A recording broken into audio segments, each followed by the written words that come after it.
Did you know someone could steal your entire life just by studying your social media?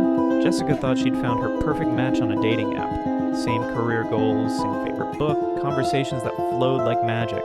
After weeks of texting, she finally agreed to meet him at a restaurant. But when Jessica walked in, she froze. Sitting at the table was herself. Her exact hairstyle, her clothes, even her mannerisms. This man had spent months studying every photo, every post, every detail of her online presence. He'd become her mirror image to win her trust. The horror deepened when she discovered he'd been infiltrating her life for weeks. Different fake profiles to befriend her coworkers, her family members, her neighbors, all part of his twisted plan to completely replace her existence. He revealed 12 other women before her, all missing, all erased. And Jessica's apartment, already rented to someone else. Her bank accounts, her job, her relationships. He was ready to step into her life permanently while she simply vanished without a trace.